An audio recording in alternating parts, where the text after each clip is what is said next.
Empezar a grabar, ahí ya estoy grabando. Y aquí está. Entonces, chiquillo, como ha pasado ya un poco de tiempo, lo primero que vamos a hacer es hacer un refresh de lo que ya vimos, ¿ya? Un pequeño resumen de lo que vimos porque han pasado 2 semanas, la semana del 18, ¿no es cierto? Y la semana de pausa. Y yo necesito que tengan continuidad en los conceptos, por lo tanto tenemos que hacer este refresh, ¿ya? Lo que vimos en la clase anterior eran desde lo más básico. Partimos viendo qué eran los datos, ¿no es cierto?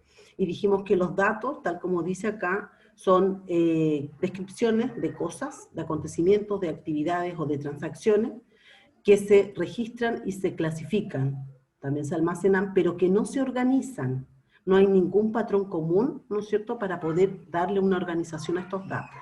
Cuando estos datos se logran organizar, ahí nosotros hablamos de información, ¿ya? Además, dijimos qué es lo que es un sistema. Y dijimos que un sistema era una entidad material que estaba formada por partes que estaban organizadas y que eran principalmente abiertos, ¿ya? Porque realizan intercambios con su entorno. Ahora, en el enfoque sistémico no interesan tanto las propiedades de los componentes, sino los procesos y cómo se van relacionando los procesos a través, ¿no es cierto?, de estos componentes, pero es la relación de los procesos. Por eso también es importante el tema de los casos de uso y de la flujogramación que vamos a revisar. Pero eso es un sistema, son principalmente abiertos porque interactúan con su entorno, ¿ya? Y lo que nos enfocamos es en la relación, en cómo se van relacionando estos procesos dentro del sistema. Dijimos también que la finalidad de los sistemas de información eran procesar entradas, mantener archivos de datos que están relacionados con la organización, por eso es que tienen que bajar la estrategia, la misión, la visión, los objetivos, ¿ya? Bajan, ¿no es cierto? Y esta mantención que se realiza en esta caja negra, como lo que aparece abajo en el sistema, ¿no es cierto?, se alimenta con esta información, además con los datos que nosotros le ingresamos de entrada, y obtenemos información, reporte y otras salidas, depende de lo que nosotros, de cuál es nuestro requerimiento de información, pero obtenemos esa salida. Los elementos que componen, ¿no es cierto?, un sistema de información son el equipo computacional, el recurso humano, que es muy importante porque es quien interactúa, quien ingresa los datos a un sistema, personas, ¿verdad? También están los programas, que son los software, las telecomunicaciones, el hardware y el software, y los procedimientos, ¿ya? Y abajo, ¿no es cierto?, aquí en la esquinita, aparece el modelo, ¿no es cierto?, de un sistema en donde nosotros tenemos entradas, que son los datos, tenemos la caja negra, que es el sistema que interactúa con el medio ambiente, porque dijimos que los sistemas son abiertos, y tenemos la salida, que es la información. Aquí en la salida se produce, ¿no es cierto?, retroalimentación, pero ¿cómo se produce esta retroalimentación? Nosotros acá debemos colocar indicadores de rendimiento, KPI, de manera tal que nosotros podamos hacer una comparación entre lo que yo necesito que produzca este sistema y el resultado final. Es la única forma, ¿no es cierto?, de lograr mejoras hacia el proceso y de que este proceso se retroalimente. Porque si yo acá no mido, yo no sé qué mejoras son las que tengo que hacer. Por ahí dicen, si lo que no se mide no se controla. Sí, lo que no se mide no se controla. Entonces, es importante que en la salida yo aplique diferentes indicadores que me digan si este sistema se está comportando o está teniendo los resultados que yo espero. O sea, que se mida, que se controle, ¿ya? Y esa información retroalimenta nuevamente el proceso y así sigue de manera continua, un proceso continuo, ¿ya? Después dijimos también que los sistemas de información tenían diferentes usos y diferentes utilidades, ¿ya? La utilidad, ¿no es cierto?, es que permite procesar una gran cantidad de información de manera rápida. Hablamos de diferentes también definiciones de sistemas de información, vimos varias, pero yo me quedo con esta. que es que los sistemas de información son un conjunto integrado de personas y máquinas, porque no interactúan solo, cuyo objetivo es entregar a la organización información requerida para apoyar las operaciones, la administración y la toma de decisiones. O sea, fíjense ustedes acá que con esta definición estamos hablando de que los sistemas de información es todo, es la máquina, es el engranaje con el cual funciona una empresa. Porque estamos diciendo que son las personas y son las máquinas.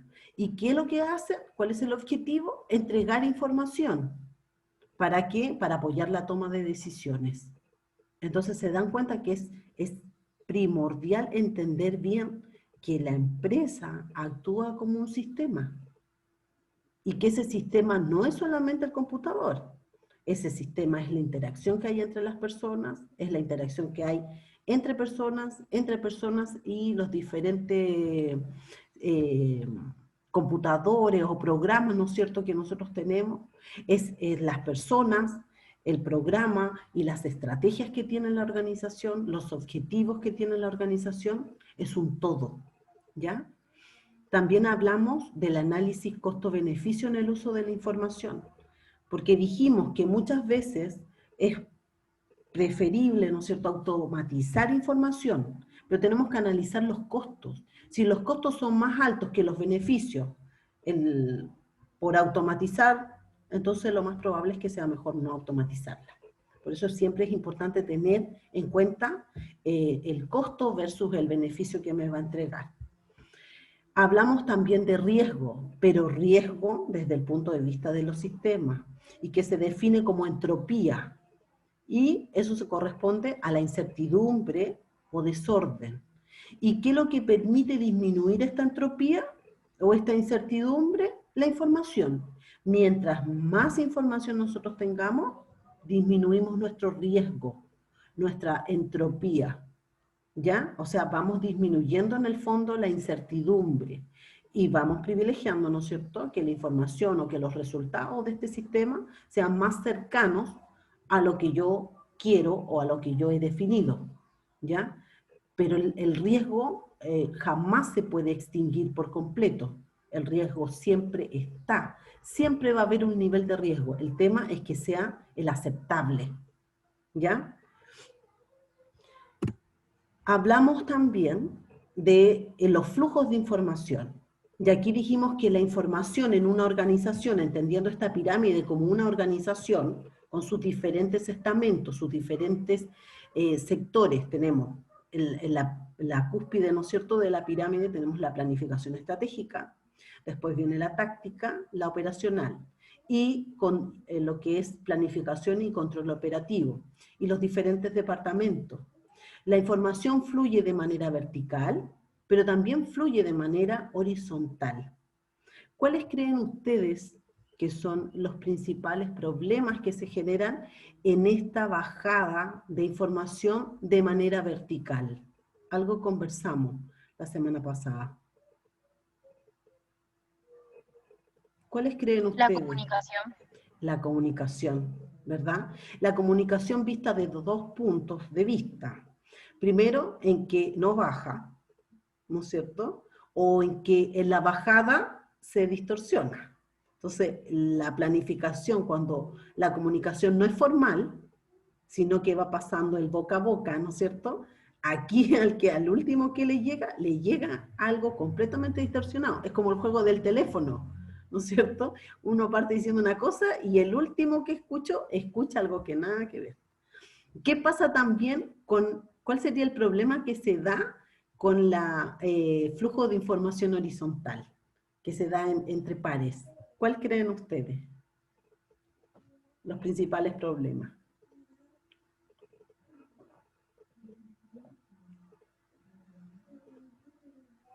Profe, no le escuché bien, ¿puede repetir la pregunta, por favor? Sí, claro. Dijimos que cuando hay esta información, esta baja de información vertical, ¿no es cierto? Teníamos algunos problemas en la bajada de la información, pero también hay problemas cuando el flujo es horizontal. ¿Cuáles creen ustedes que son esos problemas que se dan? es lo más recurrente. La comunicación entre departamentos para el logro de objetivos y metas. Sí, sí, la comunicación. Pero ¿cómo es esa comunicación? Aquí estamos hablando entre pares, ¿no es cierto? Horizontal. Puede ser entre departamentos, pero me refiero a que haya un mismo nivel. Por eso pienso que puede ser errores de información al estar todos en un mismo nivel, puede y no haber clara no sé cómo expresar la idea, disculpe.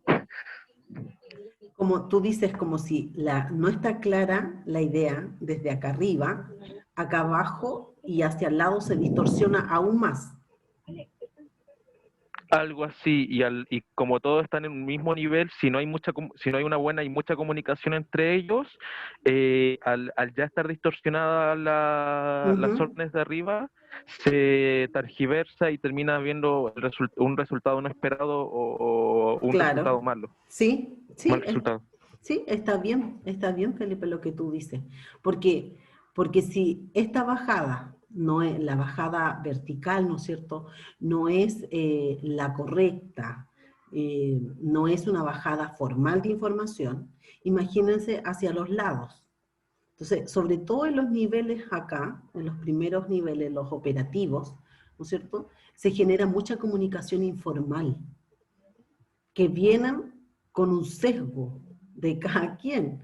O sea, las personas por lo general que lo que hacen, le van colocando ahí un poquito cada uno de su cosecha y al final un tema termina siendo otro acá abajo.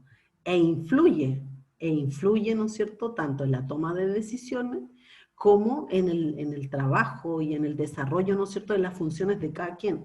Porque, por ejemplo, si acá se baja una información que hay problemas con los costos, por ejemplo, que hay que hacer una disminución de costos, lo más probable que acá abajo llegue información de que va a haber un corte de personas. ¿Me entienden? ¿Por qué? Porque cada área va sumándole un poquito, ¿no es cierto?, como les decía yo, de su cosecha y se va tergiversando la información. ¿Cómo mejoramos eso? ¿Cómo creen ustedes que se mejora?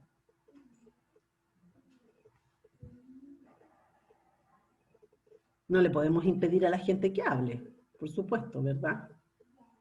Que la información esté escrita y que sea visible. Ya, o sea, que la información sea formal, ¿no es cierto? Que salga desde acá arriba una información tal como tú dices, una circular, una carta, y que esa sea la que baje hacia todos los niveles, tanto en forma vertical como de manera horizontal. Sí, Gisela, me parece una muy buena idea. ¿A alguien se le ocurre alguna otra idea? Establecer procedimientos, que sería como lo mismo, que estén escritos. Ya, procedimientos, claro, sí, los procedimientos, las políticas, ¿no es cierto?, ayudan mucho a evitar, ¿no es cierto?, estas suposiciones o a evitar estas malinterpretaciones de la información. La información hoy en día es valiosísima, yo podría decir que es un activo más para las empresas. Eso fue lo que nosotros vimos en términos muy generales hasta la semana pasada, o sea, hasta la semana anterior de clases, ¿ya? Hoy día vamos a continuar viendo cómo ha ido evolucionando los sistemas de información a través del tiempo, ¿no es cierto?, y en el mercado. Entonces acá, y un poco con lo mismo que estábamos hablando recién de la información, yo les digo que las tecnologías de la información y las comunicaciones actualmente no son solo una herramienta de soporte para la estrategia de negocio. ¿Qué es lo que son? Por eso aparece ahí ese monito pensando y con un signo de pregunta. No son solamente herramientas de soporte para la estrategia de negocio. ¿Qué es lo que son? De gestión. De gestión, muy bien, exacto. Las tecnologías de información y las comunicaciones, piénsenlo sobre todo hoy en día, en pandemia, no son solo una herramienta soporte para la estrategia de negocios, no. Son una herramienta de gestión, como dice Valentina. ¿Qué más? De comunicación también. Claro, claro. ¿Qué La más? información puede ser una ventaja competitiva de una empresa a otra. Por supuesto que sí. Una correcta administración de la información te genera una ventaja, ¿sí? Es que básicamente un sistema de información y el buen uso de un sistema de información y la correcta aplicación debería marcar casi siempre un triunfo en comparación al resto del mercado, Te entrega dado ventaja. que especialmente actualmente casi todos los mercados se pasaron a lo virtual. Ya no hay Claro, ninguna tienda casi que esté funcionando sin una tienda virtual. claro, es que hay un proceso de adecuación a las nuevas necesidades. El mercado cambia y el que no cambia muere. Así de simple. Entonces, podemos decir que las tecnologías de la información son el elemento indispensable para algunas estrategias, incluso pueden ser la base, escuchen bien esto, la base para definir y configurar nuevos negocios o redefinir los existentes, lo mismo que estás diciendo tú hoy en día. O sea, el que hoy en día, con esta nueva realidad, ¿no es cierto?, no fue capaz de utilizar correctamente las tecnologías de información, está destinado a morir. Pero si lo usó correctamente, ¿no es cierto?, pues les permite definir y configurar nuevos negocios o redefinir los existentes. O sea, muchas empresas que hicieron tuvieron que comenzar, ¿no es cierto?, con las ventas online, con crear sus Instagram, ¿no es cierto?, para hacer su publicidad. Hay muchas pymes que no tenían Instagram. La venta que había por internet era muy baja, pero se ha como quintuplicado las ventas por internet. Entonces hay que hacer un correcto uso de las tecnologías de información y que no es solamente el programa para poder sacar la liquidación de sueldo, para poder hacer la factura. No es solamente eso, va en línea directa con la estrategia del negocio. Hoy día, más que nunca, queda a la vista, ¿verdad?, con lo que está pasando. Te permite o configurar un nuevo negocio o redefinir el que ya tienes. Así de importantes son las tecnologías de la información. Y es como la economía, porque son tan cambiantes. Tú puedes, hoy día, ¿no es cierto?, hoy día estamos hablando de Instagram. Hoy día estamos hablando, no sé, yo creo que principalmente el Instagram, ¿no es cierto?, que es más cercano. Pero ya en un tiempo más apareció TikTok, ¿no es cierto? Y también se está usando, también con fines estratégicos. Y en un par de años más va a salir otra cosa más. Es muy cambiante y tampoco sabemos en cuánto tiempo va a cambiar. Por lo tanto, hay que siempre estar atento y tener esa capacidad de ir adecuando el negocio y adecuándolo de acuerdo a estas nuevas tecnologías, pero son inciertas. Tú puedes invertir hoy en día en un tremendo software, ¿no es cierto?, en un tremendo ERP, y resulta que pasan un par de años y ya aparece algo mucho mejor y que sea más ajustado inclusive a tus necesidades. Por lo tanto, es incierto. Por eso lo comparo con la economía, porque la economía, ¿no es cierto?, es especulación. Los sistemas, la información, también son inciertos, pero hay que estar siempre atento y a la vanguardia, ¿no es cierto?, se podría decir, para poder ir asumiendo estos nuevos desafíos, para poder tomar estas nuevas información, estas nuevas tecnologías y poder llevarlas, ¿no es cierto?, juntando la estrategia que tú tienes como negocio con estas nuevas tecnologías y que te permita, ¿no es cierto?, crecer, te permita abarcar nuevos mercados, tomar nuevos clientes, buscar nuevos nichos, etcétera. ¿Ya? ¿Se entiende ahí esa parte, chiquillo? Sí, pero sí.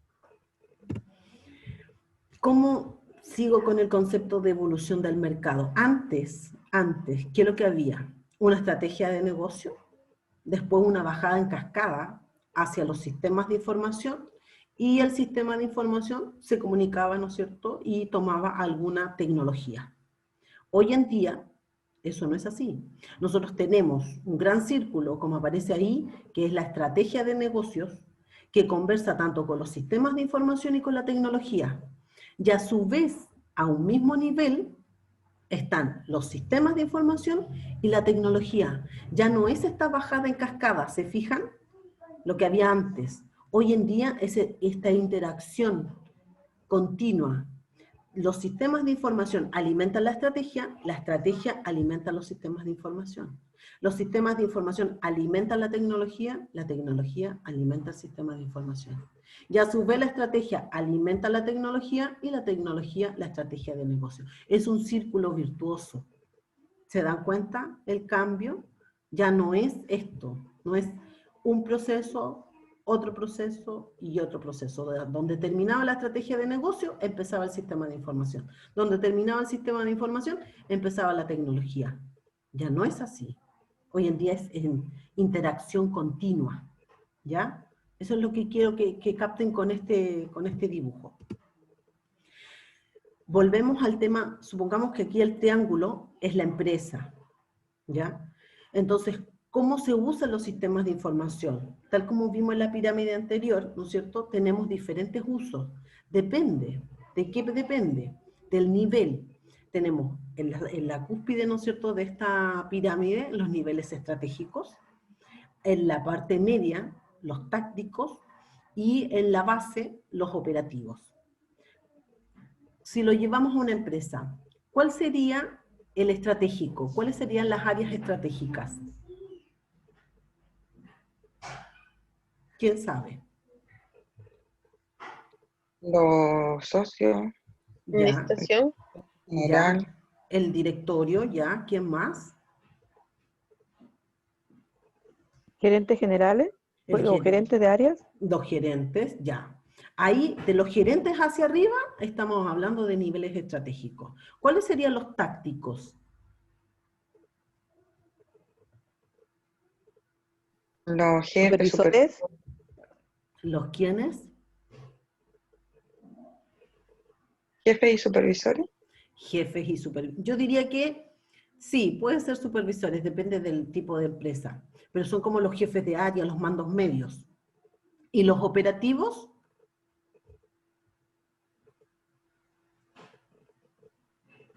Los operarios. Los operarios. Yo pensé que me iban a decir los que trabajan, pero son, sí, la gente operativa, ¿no es cierto? Entre todos estos niveles tiene que haber integración. O sea, ningún nivel puede trabajar sin el otro nivel. El táctico tiene que estar integrado con el estratégico con el táctico con el operativo con el táctico. O sea, todos los niveles tienen que tener integración, ¿ya? Y por eso puse la flecha hacia arriba y hacia abajo. La integración es así, no es solamente una cascada. La integración también es del operativo con el táctico, ¿ya? Ahora, cuando hablamos de integración, bueno, antes de eso, acá nombrarles, ¿no es cierto?, que las relaciones con las diferentes personas, con los diferentes agentes que están, ¿no es cierto?, en la empresa o en la gestión empresarial, cada día son más complejas, se requiere mayor proximidad, se requiere mayor transparencia y se necesita generar confianza. ¿Por qué? Dice que se precisan vínculos que van más allá de lo meramente contractual. Se concibe a la empresa como un sistema abierto. ¿Están de acuerdo ustedes con esta aseveración? Que se requieren vínculos que vayan más allá de lo meramente contractual. Mayor proximidad, mayor transparencia, y en el fondo creo que eso es súper importante, el generar confianzas. ¿Están de acuerdo con eso? Sí, yo creo que sí. Es la clave. ¿Qué pasa si tú con tu jefe no tienes la confianza suficiente? ¿Va a fluir la información? no, le voy a ocultar información, le voy a ocultar los problemas para que no me rete. Claro, es lo más común, ¿no es cierto?, que hace cualquier persona. Cuando el tema es, si tú tienes un jefe que ante un problema te apoya y resuelven en conjunto, ¿no es cierto?, esas dificultades, es la manera más rápida de salir del problema. Y si a él también le queda poncho y no lo puede resolver, ¿no es cierto?, lo subirá. O si es algo muy complejo, lo subirá, ¿verdad? Pero, a ver, ¿qué me escribe acá? Claro, los operativos muchas veces no hablan, perdón, los operativos muchas veces, como dice la compañera, no hablan por temor, pero ese temor no nace de la nada.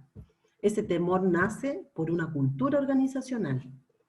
Ahí me voy a adelantar un poco a lo que viene, pero la cultura organizacional marca también la forma de comunicación. Es el cómo, ¿no es cierto?, se van a relacionar. Y esa cultura se crea con las personas. Esa cultura la crean las personas, ¿entienden? Y la cultura organizacional la conforman todos los que están. Porque, por ejemplo, cuando uno dice, no, es que esta empresa tiene mal ambiente laboral, porque mezclan ambiente laboral con cultura organizacional. Tiene mal ambiente laboral, pero resulta que tú también eres parte de ese ambiente. Entonces estás diciendo que tú también contribuyes a tener ese mal ambiente. No es como algo aislado, no es que esa empresa tenga un mal ambiente, pero yo soy parte de esa empresa, ya ahí estamos mal. Porque uno pertenece, como la empresa es un sistema, es un todo, tú también eres parte de ese sistema. Por lo tanto, también tú haces tu aporte a un mal ambiente o a una cultura organizacional que no es la óptima, no es la que se desea. ¿Ya? Yo creo que de ahí hay que partir haciendo la corrección. Y es muy importante el tema de generar las confianzas. Hay que ir generando las confianzas, hay que pensar, ¿no es cierto?, hay que dar la oportunidad de que se generen esas instancias. Por eso es que hoy en día también, no sé si ustedes se han dado cuenta, tantas empresas generan otros, bueno, hoy en día con el tema de la virtualidad no se puede hacer mucho, pero cuando era presencial, ¿no es cierto?, yo no iba a la oficina, estas reuniones, estos desayunos, los almuerzos. Me acuerdo yo que, por ejemplo, cuando yo trabajaba en Sudamericana, nosotros una vez al mes hacíamos un desayuno y nos reuníamos 2 horas y les tocaba, nos íbamos dividiendo, ¿ya? A 2 personas del equipo preparar el desayuno para todos. Y se daba una instancia súper rica. A veces había un cumpleaños, se celebraba un cumpleaños, pero en un ambiente donde no hablábamos de trabajo, hablábamos de otras cosas. Y así uno va generando proximidad, cercanía. Y también se van mejorando las confianzas, tanto con la jefatura como con los pares. Entonces hay que buscar, creo yo, de ir mejorando estos ambientes, de ir mejorando esta cultura, pero no como que la cultura es algo que está y que yo no pertenezco. En mi opinión, yo no sé si ustedes también están de acuerdo, pero yo lo veo de esa manera. No sé qué opinan ustedes, ¿están de acuerdo? Yo no creo que sea tan así, profe, porque al final si de parte de los directivos no está esa iniciativa de poder generar esa cultura o ese ambiente más propicio, los que están más abajo no pueden intervenir, o sea, nunca le van a hacer caso a los operarios. O sea, va a depender de ellos al final. Lo que pasa es que, como te decía, la cultura la van formando todas las personas, todas, Profesora, ¿sí? pero en mi caso hablo de como forma particular. En mi caso, el dueño de la empresa donde yo trabajaba era súper cercano a los operarios. Y él le preguntaba cómo estaba todo, se interiorizaba mucho en las personas. No así los mandos medios, las jefaturas que teníamos, que eran súper, habían dos, y entre ellos había, por eso coloqué eso de los celos, entre ellos había enemistad. Y si uno, por ejemplo, un jefe se te acercaba a preguntar algo, el otro te venía al tiro a decir, ¿qué pasó? ¿O qué le dijo? ¿O qué conversó? Entonces uno sentía todo el tiempo que estaba como en el medio, y si Claro, como el hablabais mucho jamón del con uno, sándwich. claro, así como si habláis mucho con uno, el otro se ponía celoso y era como, ¿qué pasó? O sea, era raro eso, esa situación. Claro, porque ahí obviamente estamos entre esas dos, y en la mayoría de los casos Gisela pasa, que es los mandos medios, donde están los principales problemas, porque ahí hay una competitividad fuerte, muy, muy fuerte por subir, y hay inseguridades. A veces cuando no están todas las Claro. competencias, la gente busca otros medios para poder subir. Si tú no tienes todas las competencias profesionales, vas a buscar otros medios para poder subir, para poder lograr lo que tú quieres. Entonces, esa inseguridad es la que se ven reflejadas ahí. La inseguridad de a ver qué le dijo, por qué no me preguntó a mí, por qué no sigue los conductos regulares, etcétera, etcétera. Y eso es lo que va afectando el ambiente. Sí, ¿Profe? sí, ¿Sí? y Pero, afectaba mucho el ambiente. Claro. por ejemplo, tomando ese mismo caso, o sea, si una empresa tiene como en sus valores tener una cultura organizacional y todo el tema, a lo mejor va a estar todo mucho más ordenado como para que no se generen esos conflictos que al final hacen que haya un mal ambiente. Claro, lo que pasa es que si muchas empresas, yo diría que todas ahora, tienen definidos valores, inclusive. Tú tienes la misión, la visión y los valores de la empresa. La política de la empresa está establecida, los valores están establecidos, tienes la política o el código de conducta ética, etcétera, etcétera. Tienes 1000 documentos. Pero ¿qué pasa si esos son solamente papeles y no bajan? Muchas empresas las tienen porque hay que tenerlas, porque hay que cumplir. El tema es que en la realidad se tienen que cumplir. Y no se cumplen solamente con que a ti te pasen, mire, el ambiente aquí es bueno, tome, ahí tiene un papel, léalo. No, no se logra así el ambiente. Se tiene que trabajar, ¿me entiendes? Entonces, por mucho que tengas un documento, Pero, profe, sí, pero si los mandos más de arriba generan las instancias, ahí sí se pueden dar. Porque si claro. no se... Es que por eso te digo, esto tiene que venir desde arriba. Desde arriba, y por lo general la cultura organizacional se da con los valores que tiene cada persona que es parte integrante de esa organización. Si tú, por ejemplo, o tú sabes que el gerente general, ¿no es cierto?, es una persona que realiza un tipo de negocios truculentos, que tiene, ¿no es cierto?, otro tipo de negocios aparte, o que hace evasiones de impuestos, tú vas a tener confianza, de ahí ya bajó mal.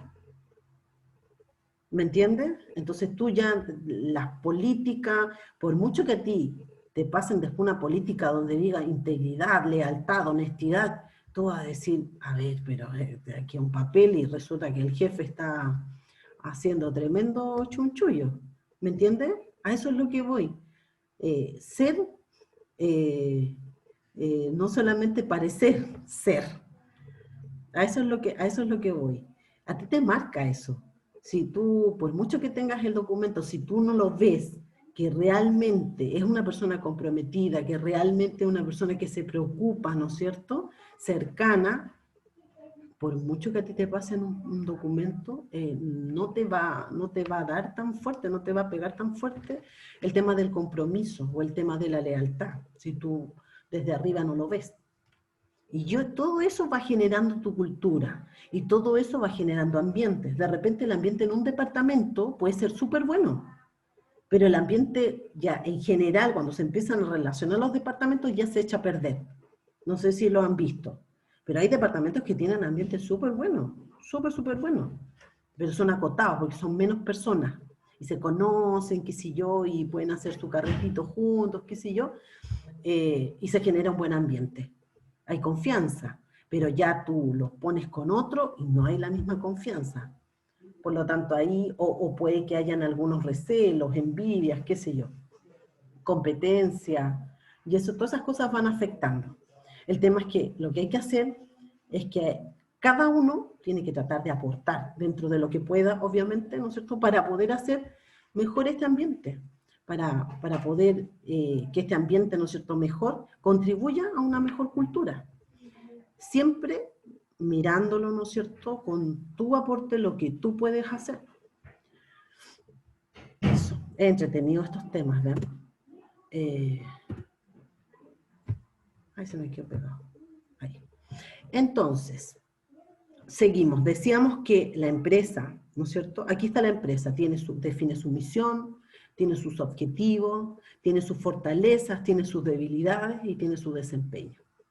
Hay fuerzas, ¿no es cierto?, como dice acá, que son propulsoras de la demanda, que son los factores positivos que surgen tanto del mercado como del entorno, porque la empresa no está aislada, tiene un mercado y tiene un entorno que interactúan con la empresa. Entonces aquí tenemos la tecnología, lo social, lo político, lo cultural, lo económico, lo financiero, todos esos factores interactúan también con la empresa. Y también tenemos otros factores que son los factores claves del éxito, como la demanda, los clientes, nuestros proveedores, la competencia existente o la competencia también potencial. ¿Ya? Todo eso, la empresa, ¿no es cierto?, es un todo que interactúa tanto con el mercado, con el entorno, ¿no es cierto?, y que tiene sus fortalezas y que tiene sus debilidades. Eso es lo que quiere mostrar, ¿no es cierto?, esta imagen. Después hablamos, ¿no es cierto?, de que hoy en día la organización debe contar por lo menos con los siguientes elementos clave de su cultura empresarial. Primero, anticipación. Después, innovación. Y también flexibilidad. La anticipación, ¿no es cierto?, va a la par con la información. Si yo tengo información suficiente, tengo capacidad para poder anticiparme a algunas situaciones. La innovación va de la mano con la calidad y la flexibilidad con los riesgos, porque tal como dijimos recién, nunca el riesgo es cero. Por lo tanto, yo tengo que tener esa capacidad, esa flexibilidad para poder adaptarme ante los riesgos. Si esta situación es muy riesgosa, tengo que buscar otra alternativa, ser flexible, ¿no es cierto?, para buscar otras alternativas y poder continuar con mi negocio. Lo mismo que ha pasado ahora en pandemia. Las personas que no tenían, ¿no es cierto?, venta online, han tenido que recurrir a ella, han tenido que flexibilizar sus productos, han tenido que flexibilizar su gestión, han tenido que flexibilizar, ¿no es cierto?, su estrategia y adaptarse para poder disminuir el riesgo. El riesgo sería que no venda. ¿Cómo lo disminuyo? Flexibilizo.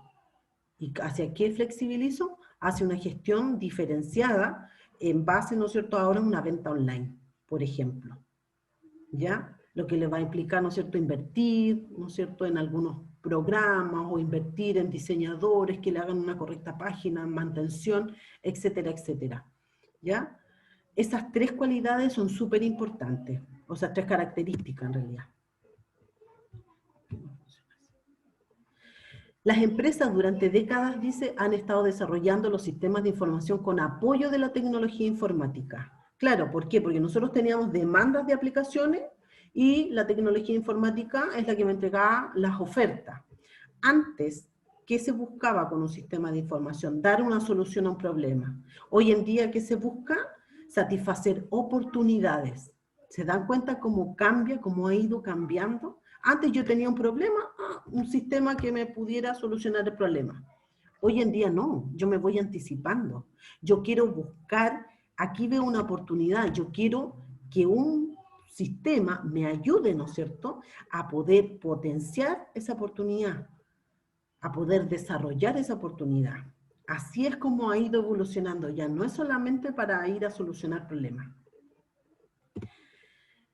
Uno de los desafíos más importantes, dice hoy en día, de la alta dirección, es ver de qué modo los sistemas de información responden a la estrategia empresarial y cómo la tecnología informática brinda soluciones para aplicar la mejor práctica, y por eso lo puse así entre comillas, a la gestión empresarial. Hoy día se habla de estrategia empresarial. O sea, estamos considerando la empresa, ¿no es cierto?, como un todo, ¿ya? Y la tecnología informática, ¿cuál es la solución, la mejor solución o la solución práctica que nos puede entregar? Así es como va evolucionando. Si hablamos, ¿no es cierto?, de integración, ustedes saben, deben saber, ¿no es cierto?, que la integración de una empresa puede ser vertical, como también puede ser horizontal. Cuando es horizontal, ¿no es cierto?, está orientada hacia la competencia. Y cuando es vertical, puede ser hacia atrás con los proveedores o hacia adelante con mis distribuidores. Sin embargo, esto es como, ya quedó obsoleto. Hoy en día hablamos nosotros de integración estratégica. Y aquí vuelvo a tocar el tema que conversábamos recién.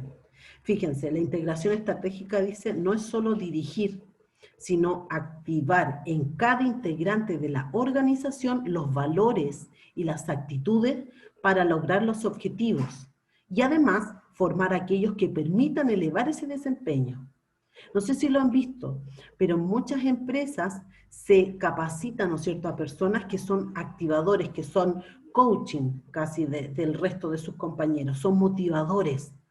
Entonces, cuando ven a alguno que está débil, ¡pum!, lo motivan. Entonces, miren el dibujo que aparece ahí. Están los procesos, está mi modelo de gestión, que va hacia la integración, y está la estrategia.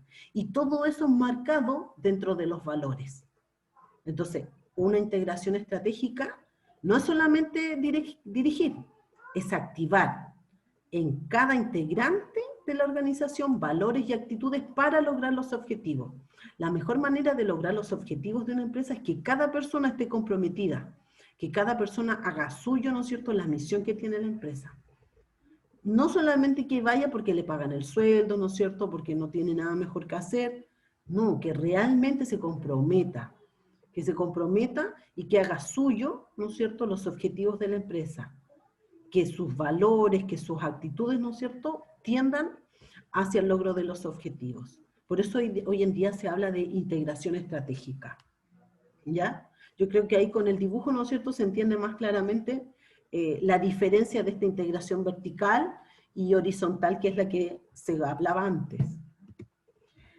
Acá lo mismo, ¿no es cierto?, tenemos el triángulo, representa a la empresa, ¿no es cierto?, que tiene negocios, tiene tecnología de información, que interactúa con su entorno, con lo externo, ¿no es cierto?, pero también tiene su lado interno. Y va, ¿no es cierto?, sube y baja, ahí la flechita, se fijan, que está hacia arriba y hacia abajo, con la integración estratégica, que abarca, ¿no es cierto?, toda esa línea segmentada, que es toda la empresa, sus negocios, sus tecnologías de información. Todo eso hay que hacer integración estratégica. Pero ya dijimos que lo que es la integración estratégica, ¿no es cierto?, que está orientada hacia que cada persona, sus valores y sus objetivos, ¿no es cierto?, sus principios, sus actitudes estén orientadas hacia el cumplimiento de los objetivos de una organización. ¿Hasta ahí alguna duda? ¿O vamos bien?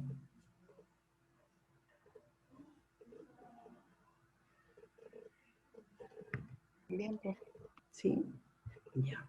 ¿Se va entendiendo un poco lo que estamos ya conversando? Ahora vuelvo al tema de los sistemas de información. Dice, se genera simbiosis entre los objetivos y las estrategias empresariales y entre los objetivos y las estrategias de información. Y cuando hablamos de simbiosis, estamos hablando de una relación de ayuda, de apoyo. Entonces se fijan acá que tenemos la estrategia de negocios que conversa con la estrategia de la tecnología de información. Aquí hay simbiosis. El alcance del negocio conversa con el alcance, ¿no es cierto?, de la tecnología de información. Y así cada uno de sus derivados. No pueden ir a niveles distintos, a ritmos distintos. Tiene que haber simbiosis, tienen que conversar, tiene que haber apoyo mutuo entre ambas. Eso es lo que se habla hoy en día. No es que yo tenga la estrategia de negocio y la tecnología de información por allá. No, tienen que conversar, tienen que ir a la par. Tiene que haber simbiosis, como dice acá.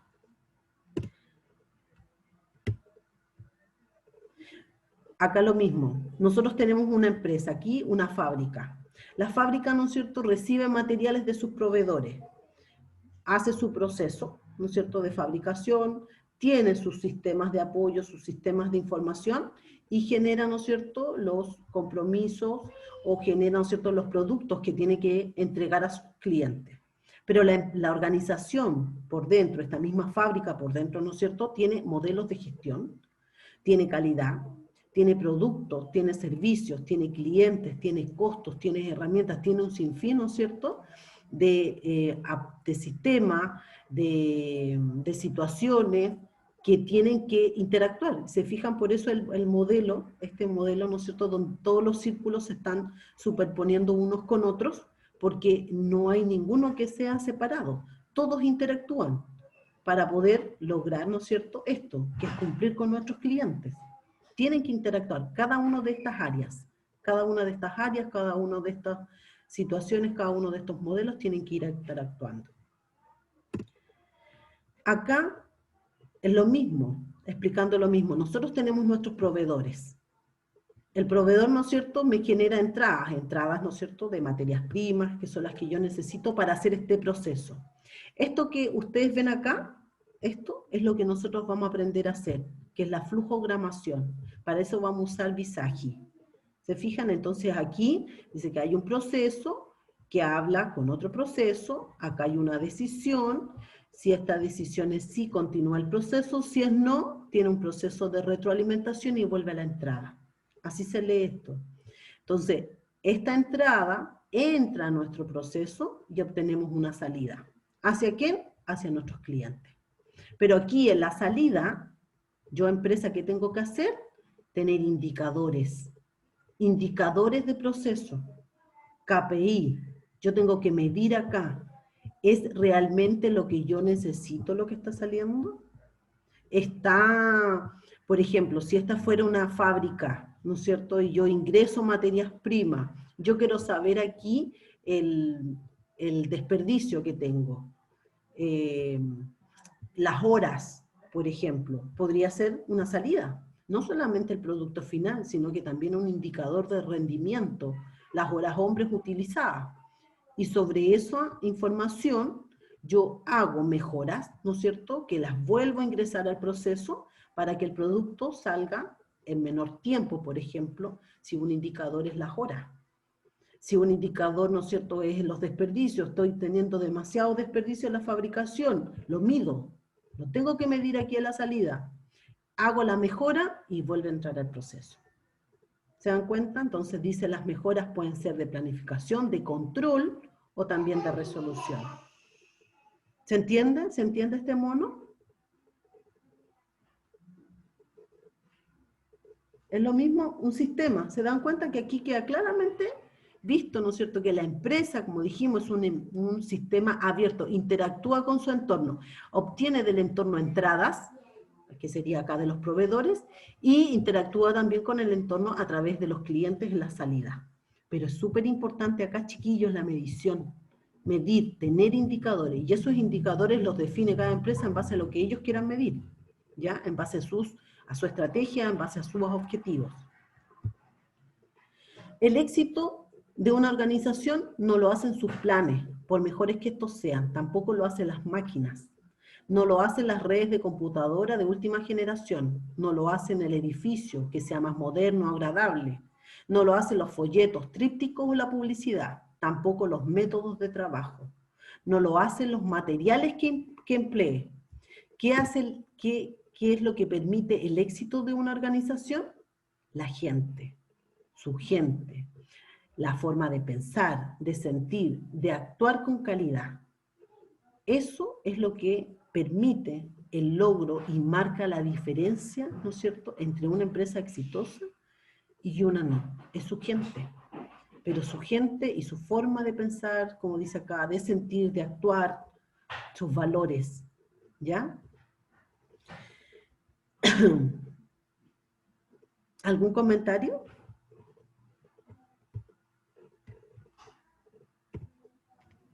No, profe.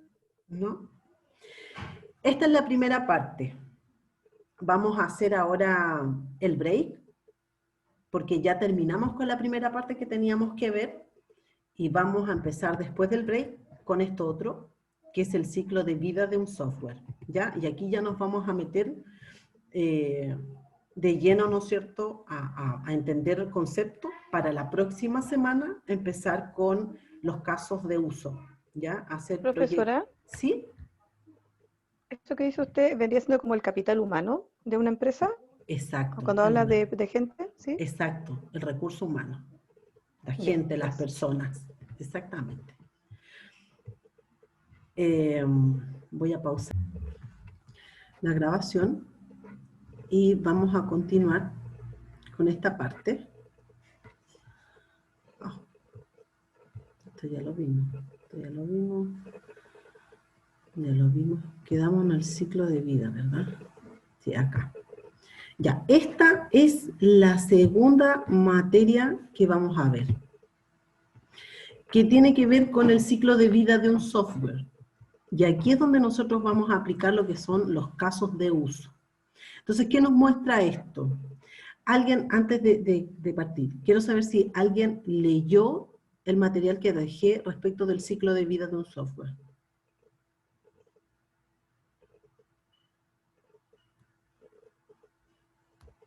No tenía el material en el aula, profe, yo por lo menos. Ya.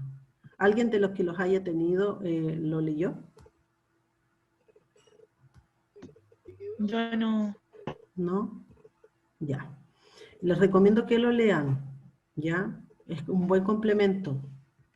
Sin embargo, igual vamos a ver ahora algunas características, pero el ciclo de vida, el manual, o sea, no el manual, sino que el material, ahonda un poco más sobre los temas. Entonces, ¿qué es lo que habla de esto?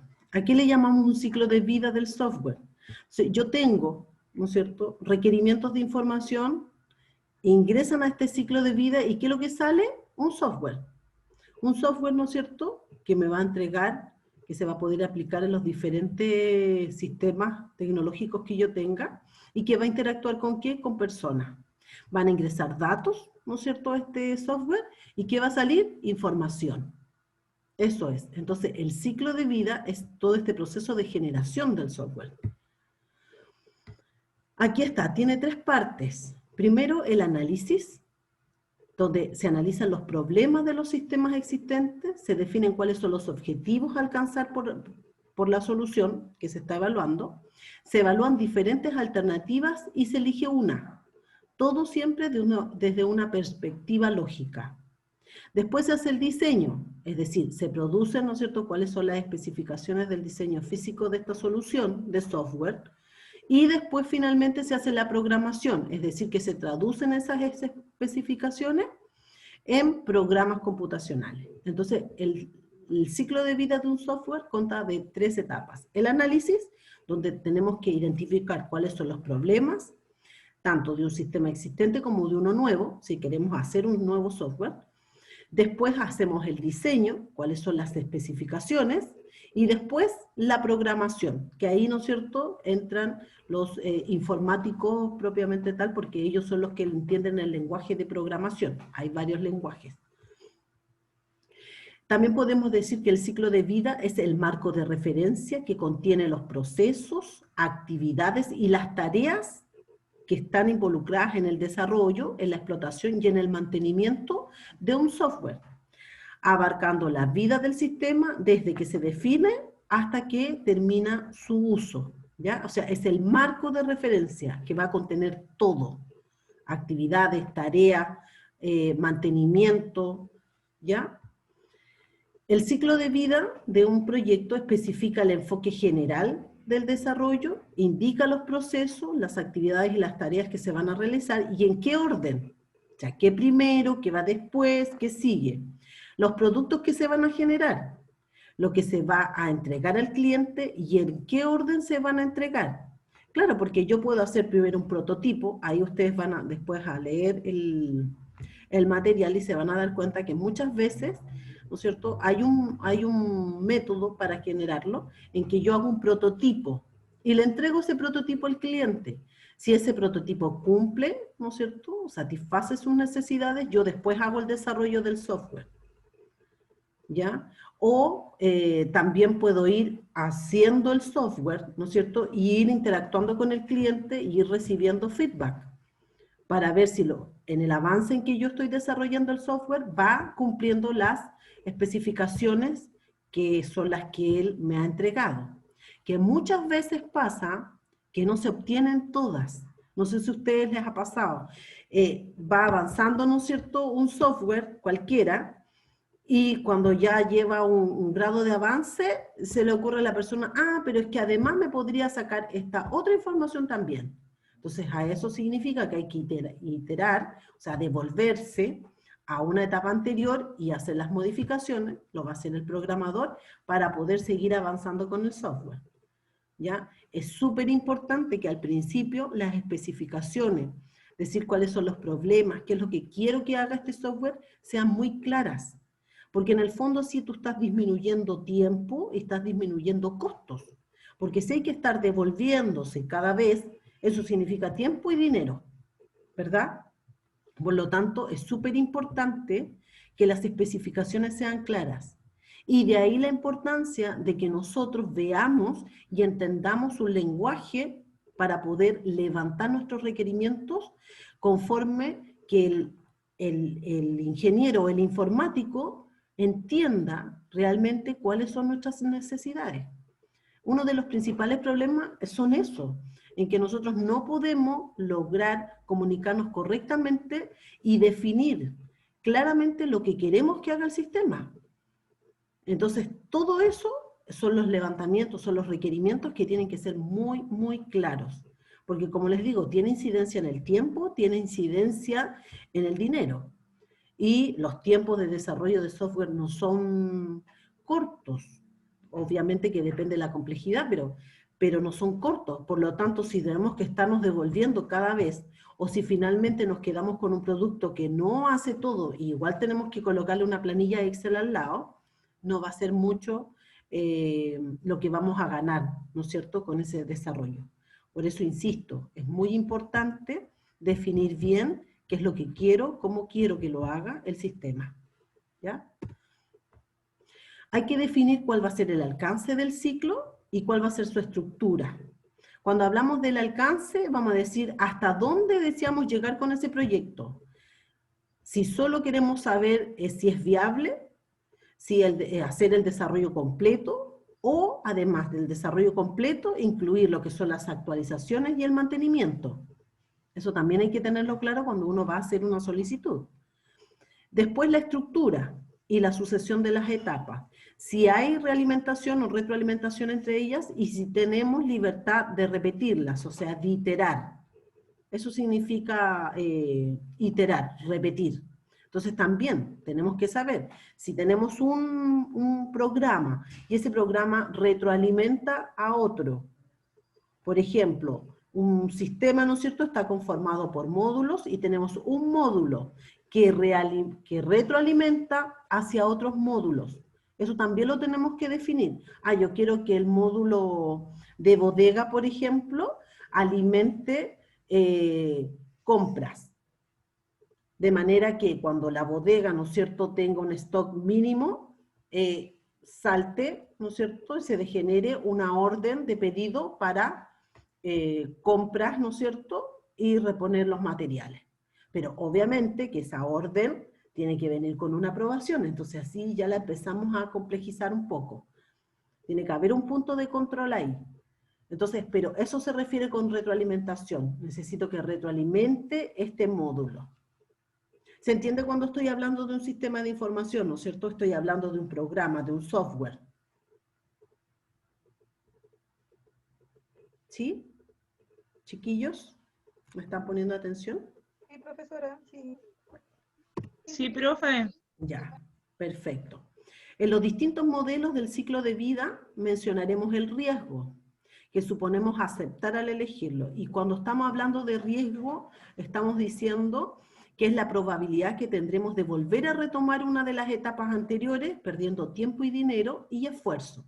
Obviamente, lo que les decía recién, si nosotros no levantamos todas las necesidades, todo lo que queremos que haga ese software, vamos a tener que devolvernos, ¿no es cierto? Cuando ya empecemos en la etapa de prueba del software, nos vamos a dar cuenta, chuta, no, esto no lo hace. ¿O por qué no me tira acá un informe, un reporte? Eso significa que me tengo que devolver y hay que volver, ¿no es cierto?, a modificar, hay que iterar y tiene que, implica tiempo, esfuerzo y dinero. Porque es más horas, hombre, por lo tanto a mí esas me las van a cobrar, yo las voy a tener que pagar. Cada proceso de un ciclo, cada proceso de un sistema, de un software, comienza cuando termina el otro. O sea, termina este proceso, empieza el otro. Y los desarrollos reales presentan iteraciones, o sea, siempre se tienen que ir devolviendo, repitiendo. Es difícil, dice, obtener todos los requisitos al comienzo, lo mismo que conversábamos recién. Por mucho que yo tenga claro, que los anote, ¿no es cierto? Y que sepa cuáles son todos los requisitos, lo más probable es que igual se me queden algunos afuera. O que en la medida que yo vaya viendo cómo se va desarrollando el software, me nazcan nuevas necesidades. Por lo tanto, eso significa que voy a tener que iterar, que me voy a tener que devolver o que voy a tener que hacer alguna interacción adicional. Y como les decía, el tiempo, ¿no es cierto?, en que queda listo un software no es poco, porque tienen que pasar varias etapas, ¿ya? Eso es lo que voy a hablar hoy día de lo que es ciclo de vida. El resto se los voy a dejar a ustedes para que lo lean en el material que yo les subí. Y lo que les voy a dejar ahora, lo que vamos a hacer ahora, es un trabajo asincrónico de lectura. Voy a ver si es que puedo, y lo voy a compartir. Voy a ver si es que les puedo mandar por el chat. Dígame. Porque los que no tenemos acceso al aula, parece... Claro, voy a ver si lo puedo mandar por el chat. Por favor. Sí, al tiro.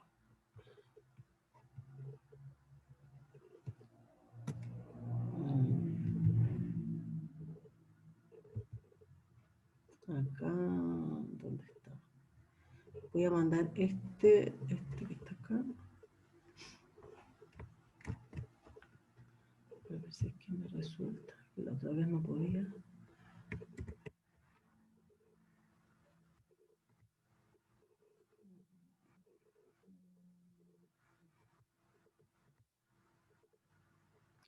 No.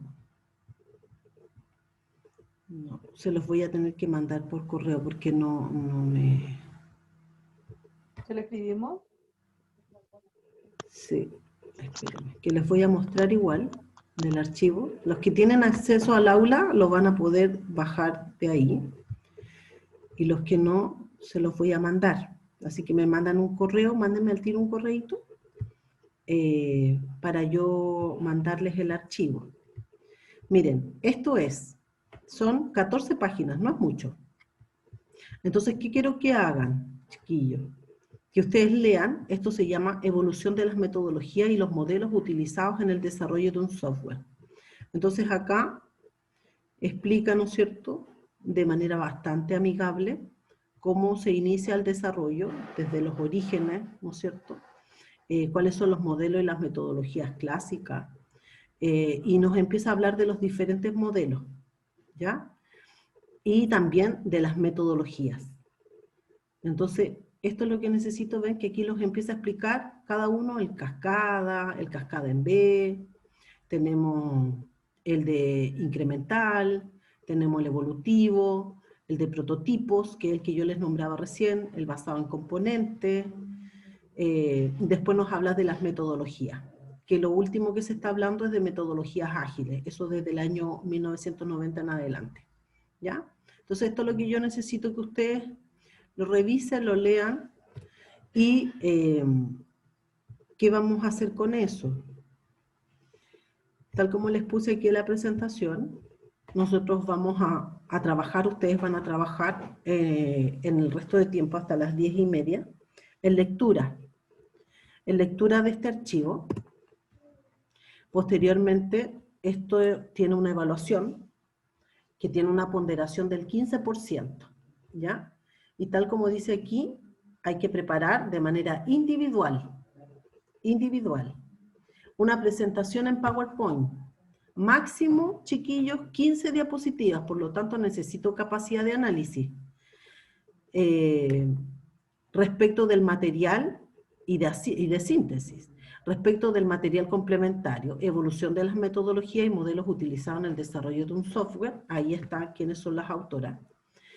Yo les voy a habilitar una tarea en el aula virtual para que sea subida esta presentación hasta el día miércoles 7 a las 12 del día. El día 8, que es la próxima clase que nosotros tenemos, van a presentar 2 personas y esas van a ser elección mía. Por lo tanto, todos y todas deberán preparar la presentación. Y yo voy a elegir quiénes presentan. Pero todos van a tener una nota, que es la evaluación del 15%, por el PowerPoint que hagan. ¿Ya? Esa va a ser nuestra primera nota. Pero, profe, una consulta. Dígame. ¿La PPT se hace solamente del material que usted nos mandó o se Solamente complementa de con eso. lo que nos pasó? No, solamente No, solo del material. Solo del material. La idea es que tú, a través de un PowerPoint, seas capaz de explicar ese material. Eso. Profe, ¿Sí? ¿y el que expone igual va a tener otra nota o eso es como sin nota? Es Esa sin parte. nota. Es sin nota. Es que no alcanzamos. Como la suerte. No alcanzan, o sea, lo ideal hubiese sido que todos expongan, pero no nos da el tiempo, porque yo les quiero explicar y enseñar otras cosas. Por eso es que va a ser 2 alumnos que van a presentar. Profesora, ¿y la Dígame. diapositiva, o sea, perdón, la presentación de cuánto máximo tiene que ser? 10 15, minutos, 15 minutos. 15 diapositivas, máximo ¿Ya? 20 minutos. Ah, ya, ok. ¿Sí? Gracias. Sí, sí, es algo breve, ¿ya? La idea es que se concentren para poder hacer, a través de esta PPT, explicar lo más importante y que se entienda, ¿ya? Por eso es que le digo poder de síntesis. Les quiero comentar también aquí respecto de las evaluaciones. Pongan atención, por favor, acá. Nosotros vamos a tener varias evaluaciones, pero muchas de ellas son grupales y muchas las vamos a hacer en clases, como talleres, ¿ya? Así que no se asusten que son tantas. La primera es esta que les acabo de indicar, que va a ser sobre el PPT de evolución de las metodologías y modelos utilizados en el desarrollo del software. La segunda va a ser sobre los casos de uso, que partimos la próxima semana. La próxima semana vamos a hablar sobre los casos de uso, yo les voy a enseñar el material y vamos a empezar al tiro con un taller, a soltar la mano y hacer un caso práctico. Vamos a hacer segunda nota, va a ser, como les digo, un taller, pero que lo vamos a hacer en horario de clase. Va a ser grupal, por lo tanto necesito que desde ya vayan definiendo grupos. Yo tengo 26 alumnos inscritos, 26. Entonces, los grupos podrían ser de 4 y 2 de 5, pero máximo 4 alumnos, ¿ya? Y ese también va a tener una ponderación del 15. Después, cuando veamos... Profe, pueden ser menos de 4, ¿verdad? Claro, pueden ser menos de 4, ¿sí? Ya. ¿Sí? La unidad 2 la vamos a abordar. La unidad 2 habla de sistemas de planificación de recursos empresariales, los ERP. Y ahí, ¿cómo lo vamos a abordar? También con un trabajo, que también va a ser grupal. Y ese sí va a ser presentado por todos los grupos. Y eso va a tener una ponderación del 20%. Yo les voy a decir cuál ERP es el que va a desarrollar cada grupo y ustedes van a hacer la presentación. Solamente va a ser una presentación en PowerPoint. Yo no les voy a pedir además el Word, porque sé que hay poco tiempo, ¿me entienden? Entonces prefiero que se concentren en hacer una buena presentación y dejamos de lado, ¿no es cierto?, el tema de hacer además el Word, que por lo general es copy-paste y eso no me sirve mucho. Después, en la cuarta evaluación, va a ser respecto de UML, que es el lenguaje unificado de modelado. Aquí también va a ser un taller en grupo, también lo vamos a hacer durante la clase, y aquí es donde vamos a hacer la flujogramación de un proceso, ¿ya? Vamos a usar el programa Visagi. No lo busquen porque yo les voy a entregar el link para que ustedes lo descarguen, ¿ya? Y eso va a tener una ponderación mayor, un 30%, porque la verdad es que es lo que yo quiero que aprendan a hacer. Pero también es grupal. Y por último, cuando ya veamos la última materia, que es sobre control de gestión, vamos a hacer un cuestionario, pero un cuestionario corto, no más allá de 10 preguntas, que lo vamos a hacer también en el aula. ¿Ya? Esas van a ser las evaluaciones. ¿Alguna duda ahí? Profe, ese cuestionario vale 10%, ¿no? Ese cuestión... eso es súper... Mira, no lo anoté. Lo vamos a anotar al tiro. Oh. Ah, no, 20 parece. Espérate, déjame... Se me salió la repite. Tenemos 15, 30, 50, 80, 20. Se tiene una ponderación de 20%. 20% Valentina. Ya. ¿Ya? Igual les voy a subir esto. ¿Ven? Y acá yo ya tengo preparado el material que es el que vamos a hablar del lenguaje unificado de modelado.